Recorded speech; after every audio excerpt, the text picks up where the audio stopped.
how to really make sure that you are not getting absorbed with your thoughts and you become a witness? What is the process of that? The fundamental problem with humanity is that the moment they come in touch with something, they start identifying those things with them. Right from the time we were born, first, gradually we got identified with our body. Then, when the process of thinking and thoughts arose, we started identifying ourselves with our mind, our thoughts. And then, in the next stage, we started identifying ourselves with our emotions. And this process of identification, it has gone into blood and veins of humanity, because through the ages, the humanity have been living on these lines. Now the questions arises, what is wrong with it? Truly speaking, there is nothing wrong with it, as long as you do not want to find solutions to the problems of your life. Every time and throughout one's life, one is always fighting to solve the problems of his life. And all the problems of this life are the natural byproduct of this process of identification, either with the body or with the mind or with the emotions. That is why the scientists of the inner, who tried to solve the problems of humanity, whether it was Buddha or any sage or seer of our ancient times, they realized this truth, that mind is the root cause of misery, that identification is the root cause of all misery. Once you manage to learn the art of disidentifying yourself with body, mind and emotions, then you cut the roots of the all problems of human life. Fighting and solving one problem, and you get 10 more problems. You start solving those problems, then hundreds and hundreds of more problems arise. You try to cut the leaves of a tree, then 3 more leaves instantly arise as a challenge to your effort. And then from 3 to hundreds of foliage starts arising.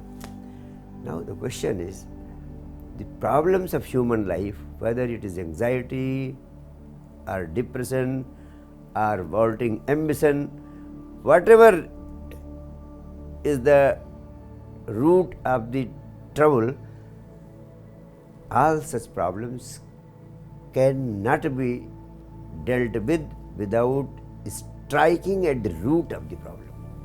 And the root of the problem is this identification. And that is why no less than a rishi like Patanjali,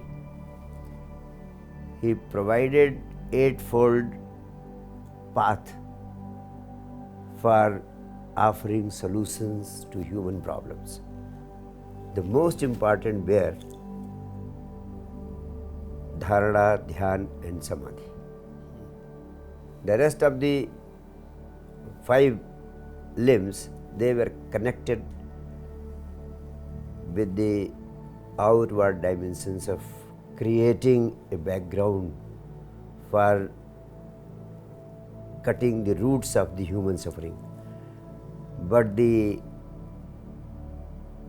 innermost devices were only 3: dharana, dhyan and samadhi. So by dharana, he meant concentration. One faculty of the mind is that every time your mind is entangled in hundreds and thousands of thoughts. So all your energy is being dissipated into these thoughts, which are running in different directions. So you are being drained out of all your energy. So Patanjali provides the first solution, that is dharana, means concentration. Your energy, which is entangled into innumerable objects, bring your focus from different objects to one single object first.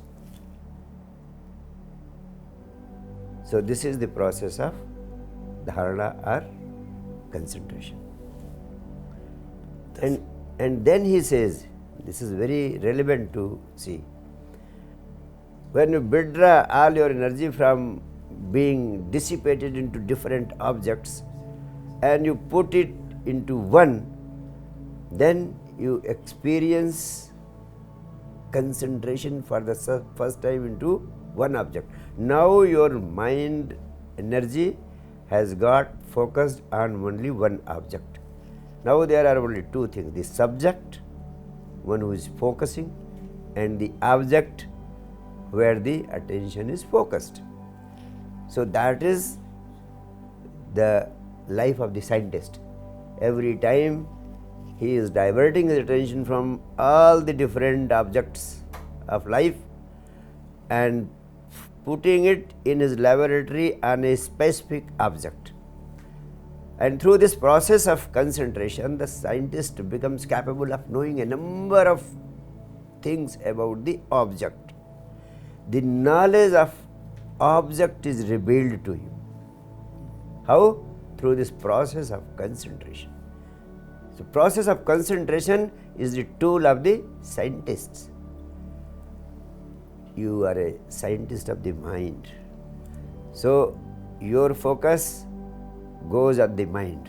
Every time when I feel like talking to you about different dimensions of life, your focus first goes to the mind, because you want to know each and every dimension of the mind and its functions and its activities.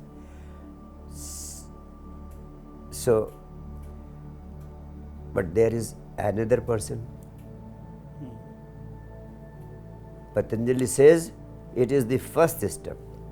You can, for knowing all about the object, you have to adopt the process of concentration of mind. And then what is the second dimension? He says, now move to meditation. What is meditation?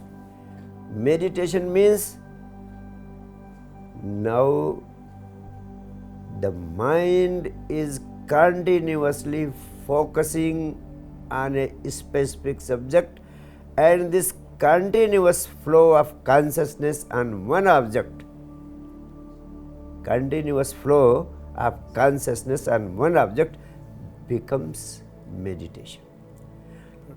You see, this is a very significant point to understand. Patanjali says, when there is a continuous flow of consciousness on one object, now it reveals everything about the subject. Because for the first time, you are coming in total utilization of your consciousness, which is continuously flowing into one direction towards the object. When there is a continuous flow of your consciousness towards one object, the subject means you yourself, and you are only consciousness. So, for the first time you become capable of knowing yourself, knowing your consciousness. So, in the first process of concentration, knowledge of the object is revealed to you. In the second process of continuous flow of consciousness towards the object from the subject yani you yourself become clearly revealed to yourself. And now the third stage is samadhi. Samadhi means super consciousness. When this process of continuous flow towards the object is continued, unwavering for long, then in due course of time, the subject becomes one with the object. You become one with the object. Now the duality between the subject and object is no more there. The observer becomes the observed, and now you come home. You